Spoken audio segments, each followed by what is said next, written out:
السلام علیکم عزیز طلباء کرام، امید ہے آپ خیریت سے ہوں گے۔ عزیز طلباء کرام، پہلے بھی آپ سے گزارش کی تھی کہ آپ کوشش کریں ناظرہ قرآن مجید جو آپ کے سپارے ہیں ان کو بھی اچھی طرح یاد کریں، اور اس کے ساتھ ساتھ کتاب اسلامیات کے شروع میں جو ہمارے حصے میں صورت ہے اس کو بھی ساتھ اچھے طریقے سے یاد کریں۔ تو چلتے ہیں آج کے سبق کی طرف۔ عزیز طلباء کرام، آج ہمارا اخلاص و تقوی، میں پہلا پیج ہی نکال دیتا ہوں تاکہ آپ دیکھ لیں اس کو۔ اخلاص و تقوی، اخلاص و تقوی بھی اس کو پڑھ سکتے ہیں آپ لوگ۔ تو آج ہمارا اس کا دوسرا حصہ ہے۔ ہم اس کے آخر میں سوالوں کی طرف پہلے دیکھتے ہیں۔ تو سوال نمبر 1 اور 2 مکمل ہو چکے تھے۔ آج سوال نمبر 3 ہے، تقوی کے سلسلہ میں اسلامی تعلیمات بیان کریں۔ تو اسی کتاب کا صفحہ نمبر 30 یعنی اس کے پیچھے آ جائیں تو ہمارے سامنے آئے گا تقوی معیار فضیلت۔ تو یہ ہے اسلام کی تعلیمات تقوی کے بارے میں۔ آپ اس کے اندر حضرت یعنی جو لکھنے کے بعد آپ اس کو اپنے انداز میں بھی لکھ سکتے ہیں۔ میں تھوڑا سا پہلے آپ کو سمجھا دیتا ہوں، یعنی پہلے پڑھا دیتا ہوں، اس کے ساتھ آپ نے اس بات کو ایڈ کر لینا۔ تقوی معیار فضیلت، اسلام نے انسانی فضیلت کا معیار تقوی کو قرار دیا۔ ان اکرمکم عند اللہ اتقاکم، اور فرمایا تقوی کو اپنی پوری ہمت و استطاعت سے اختیار کرو۔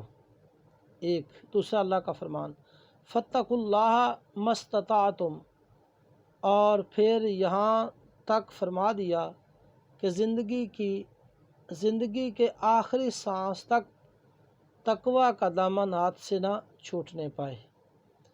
اور تیسرا ارشاد فرمایا تقوی کو اس طرح اختیار کرو جس طرح اس کے اختیار کرنے کا حق ہے۔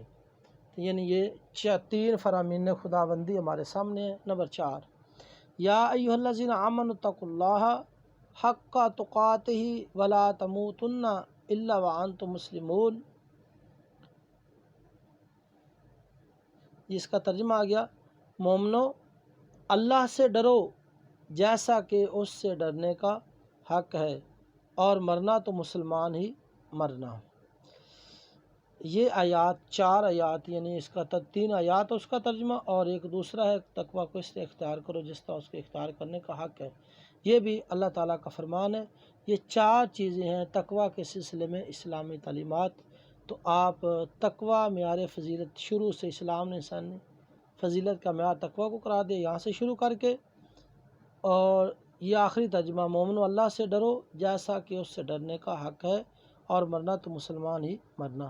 یہ 4 فرامین لکھنے کے بعد حضرت ابی بن کعب، حضرت عمر فاروق رضی اللہ تعالیٰ عنہ کا جو مکالمہ ہے، آپ اس کے ساتھ اس کو بھی ایڈ کر سکتے ہیں۔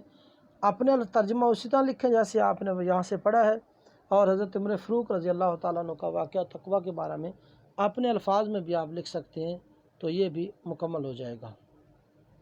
جی آگے چلیں۔ اخلاص و تقوی، اخلاص و تقوی کے سلسلہ میں رسول اللہ صلی اللہ علیہ وسلم نے ارشاد فرمایا۔ جی یہ ہمارا سوال نمبر 4، یہ پہلے سوال دیکھ لیں، اس کے ساتھ ہی ہم اپنے جواب شروع کرتے ہیں۔ سوال نمبر 4 ہے، اخلاص کے متعلق رسول اللہ صلی اللہ علیہ وآلہ وسلم کے ارشادات بیان کر کے ان کا مطلب واضح کریں۔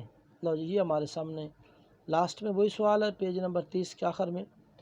اخلاص و تقوی، اخلاص و تقوی کے سلسلہ میں رسول اللہ صلی اللہ علیہ وسلم نے ارشاد فرمایا اعمال کا دار و مدار نیتوں پر ہے، یعنی اعمال کی جزا و سزا اور ان کی قدر و قیمت کا تعین ان کے ظاہری صورت پر نہیں ہوگا بلکہ نیت کی بنا پر کیا جائے گا۔ یعنی یہ ہمارا نمبر 1 ہوا ہے جو حضور صلی اللہ علیہ وسلم کا نے فرمایا کہ اعمال کا دار و مدار نیتوں پر ہے۔ اب یہ اس کے نیز انہوں نے تشریح بھی، یعنی اس ارشادات کا مطلب بھی بیان کر دیا۔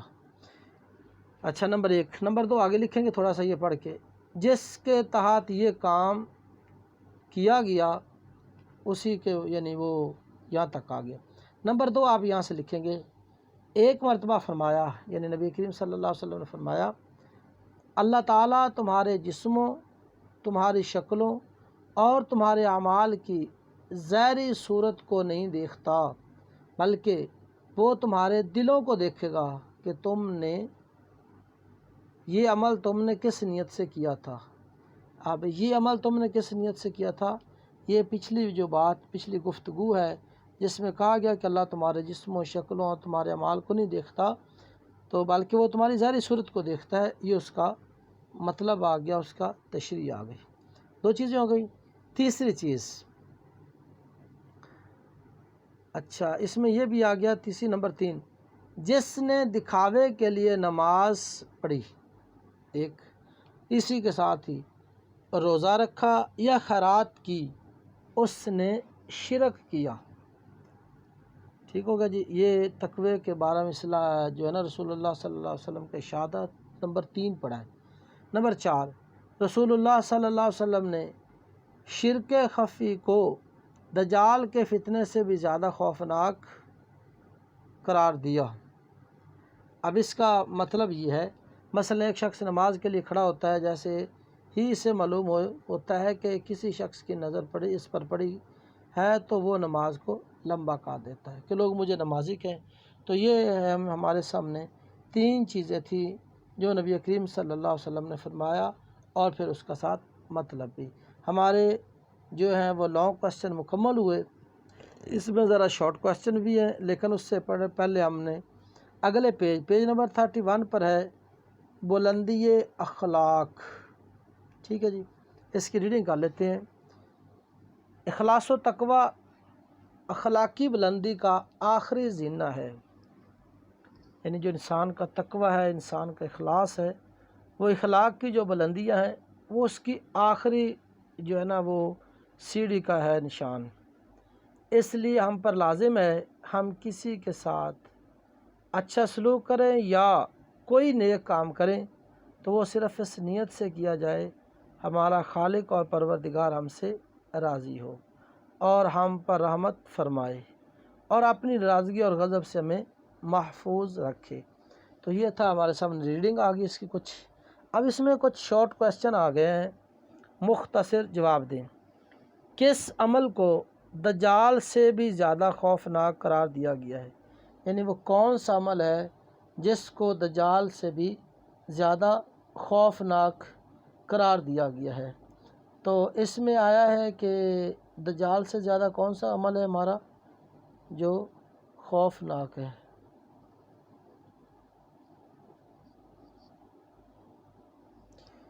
تو یہ شرک ہے جو ہے وہ ہے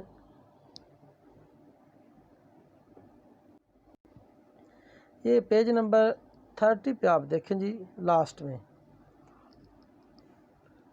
یہ دیکھیے جی، رسول اللہ صلی اللہ علیہ وسلم نے شرک خفی کو دجال کے فتنے سے بھی زیادہ خوفناک قرار دیا۔ اب یہ ہمارے سامنے سوال شارٹ کوسچن بن جائے گا، کس عمل کو آپ لکھ سکتے ہیں شرک خفی کو دجال کے فتنے سے بھی زیادہ خوفناک قرار دیا۔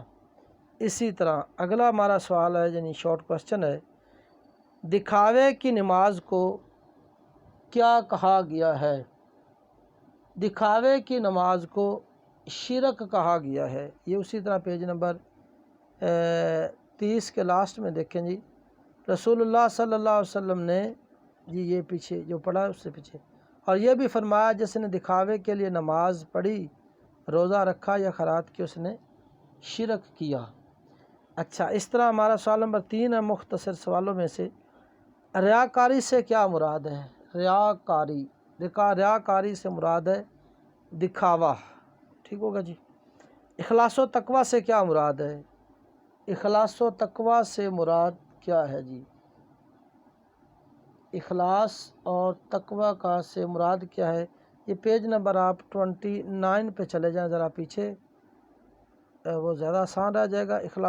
اخلاص و تقوی کا مفہوم، جب اخلاص اور تقوی کو ملا کر بولا جائے تو اس کا مفہوم ہوگا کہ انسان نیکی اور پرہیزگاری بے لوث ہو کر اس غرض سے اختیار کرے کہ اللہ اس سے راضی ہو جائے اور برے انجام سے بچ جائے۔ تو یہ ہمارے سامنے شارٹ کویسچن نمبر 4 تھا۔ شارٹ کویسچن نمبر ہے جی 5۔ دیکھیں جی وہ کیا ہے۔ قرآن نے تمام اعمال و عبادات کا مقصد کسے قرار دیا ہے؟ جی ہمارے اعمال، ہماری عبادات کا مقصد کیا ہے؟ پیج نمبر 30 پہ جی آئیں۔ پیج نمبر 30 کے بالکل اوپر جو ہے نا وہ پہلا جو ہمارے پاس پیرا ہے اس کی سیکنڈ لاسٹ لائن میں دیکھیں جی، قرآن کریم نے انسان کے تمام اعمال و عبادات کا مقصد اسی تقوی کو قرار دیا ہے، یعنی قرآن نے تمام اعمال و عبادات کا مقصد تقوی قرار دیا ہے۔ تو یہ تھا ہمارے سامنے اس کے شارٹ کویسچن۔ اچھا اس میں اگر ہمارے سامنے کوئی آ جاتا ہے آج کے سبق کے حوالے سے کہ وہ MCQs، تو اعمال کا دار و مدار ہے، اعمال کا دار و مدار نیتوں پر ہے۔ اللہ تعالیٰ کس کی طرف نہیں دیکھتا؟ یعنی تمہاری ظاہری شکل و صورت کو نہیں دیکھتا۔ اچھا اسی طرح وہ شرک خفی کا بھی ہو گیا ہے، اور نمبر دوسرا اچھا جی شرک خفی کو دجال کے فتنے سے بھی زیادہ خوفناک قرار دیا ہے، ٹھیک ہو گیا جی۔ اس میں آگے اگلے پیج پہ چلیں جی۔ اخلاص و تقوی اخلاقی بلندی کا آخری ہے، آخری زینہ ہے۔ یہ ہمارے سامنے وہ MCQs بن جائے گا۔ اچھا جی اسی طرح یہ آخر میں آگے جی ہمارے سامنے سوال نمبر ہے جی 3، خالی جگہ پر کریں۔ اللہ تعالیٰ دلوں کی باتیں اچھی طرح جانتا ہے، ایک۔ دوسرا اعمال کا دار و مدار نیتوں پر ہے، نمبر 3۔ اللہ تعالیٰ نے انسانی فضیلت کا معیار تقوی کو قرار دیا ہے، نمبر 4۔ زندگی کے آخری سانس تک تقوی کا دامن ہاتھ سے نہ چھوٹنے پائے۔ اور اس طرح آخر میں آیا ہے اخلاص و تقوی اخلاقی بلندی کا آخری زینہ ہے۔ لو جی تقوی کے بارے میں حضرت عمر اور حضرت ابی بن کعب کے درمیان جو مکالمہ ہوا اسے دہرائیں۔ یہ آپس میں آپ اپنے انداز میں ہی لکھ سکتے ہیں کہ حضرت عمر فاروق نے تقوی کے بارے میں حضرت ابی بن کعب سے سوال کیا تو انہوں نے جواب میں ارشاد فرمایا کہ جیسے آپ خاردار جھاڑیوں سے اپنے آپ کو بچا کے گزرتے ہیں، اسی طرح زندگی بھی ایسے انسان کو گزارے تاکہ اس کے دامن پر کوئی چوری، جھوٹ، دغا، فریب اس قسم کا داغ نہیں ہونا چاہیے۔ امید ہے آپ نے سبق کو اچھی طرح بھی سنا ہے، اور اگلے سبق تک کے لیے اللہ نگہبان۔